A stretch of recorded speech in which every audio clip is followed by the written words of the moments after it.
Hello, I'm NASA Astronaut Jessica Meir. I recently spent 205 days on board the International Space Station. This is Ask NASA. Hello,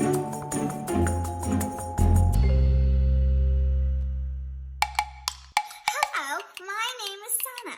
When people practice to be astronauts, how do they practice? You can't just pull away gravity from a place. No, you can't because it's invisible. You can't see it. So how do they practice? Well, Santa, that is a great question. It is something that all of the NASA engineers and personnel have been perfecting on the ground for us in order to train us effectively as astronauts. We do it underwater in a really big pool called the Neutral Buoyancy Lab. Underwater, we can mimic some of those effects. We can maintain what we call neutral buoyancy, where we don't float up and we don't sink down. We also have an entire replica of the International Space Station where we can learn and train in the inside of the space station. It was really interesting for a launch because we have spent so many hours training and learning how to fly the spacecraft. I actually had to remind myself, wow, this is real this time. So it was incredibly exciting to finally start feeling those things. You could feel the engines ignite and you can feel the acceleration on your body. And then after only about 8 minutes, you're suddenly weightless. And then you would realize, okay, this is real. This one's going to actually carry me to space. We are able to bring a few items with us, some personal items that you want to support throughout your mission. One of the things that I brought was my piccolo.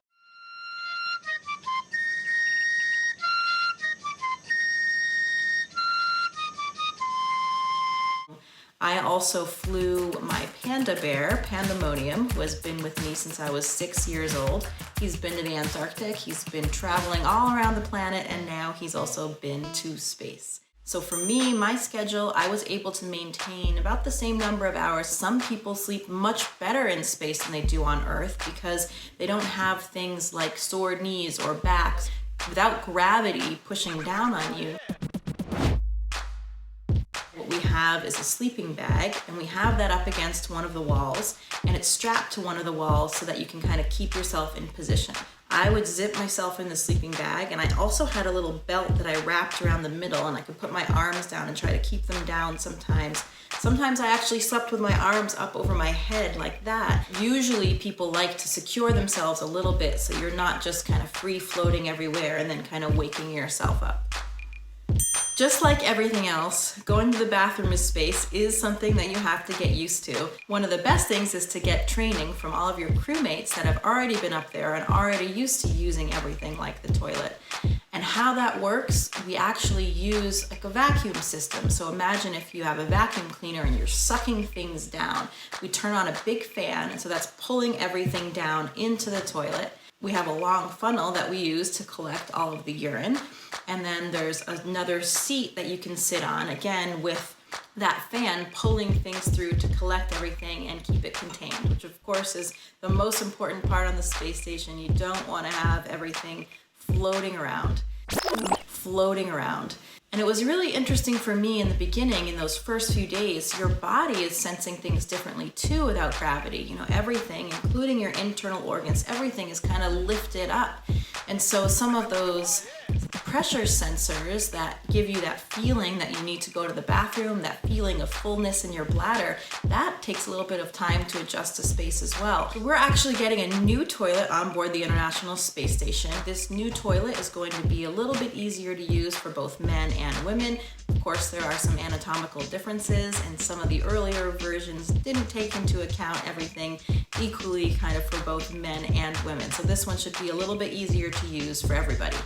It'll also increase the capacity. We'll have another toilet on board the space station. We can continue to test and refine these technologies that will be used on the future in the Orion spacecraft when astronauts return to the moon.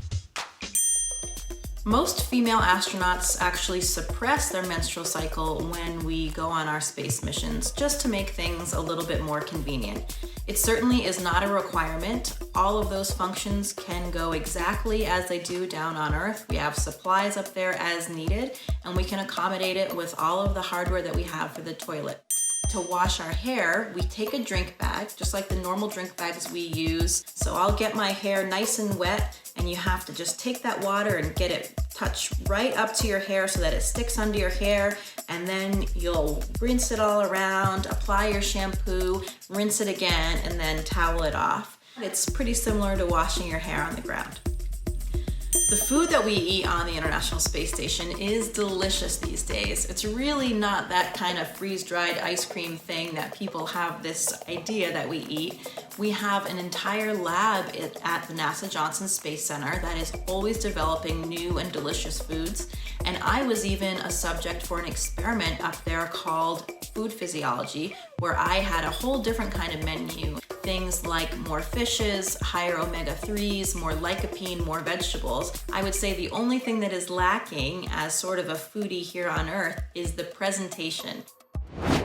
You never forget that first moment when the hatch opens and you take your first movements out of the space station and into the void of space. Nothing else between my boots and the Earth below.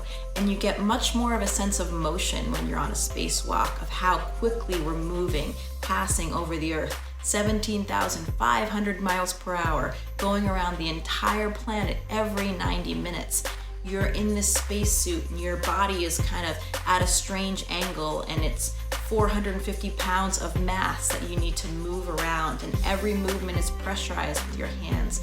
Every once in a while, though, you do need to remind yourself just to take a moment and enjoy what you're doing. Appreciate it.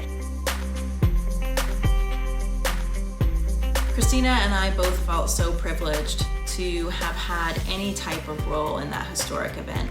And for us, I think it was the most important, not for our personal achievements, but really for the generations of women and minorities that were pushing the envelope when we didn't have a seat at the table.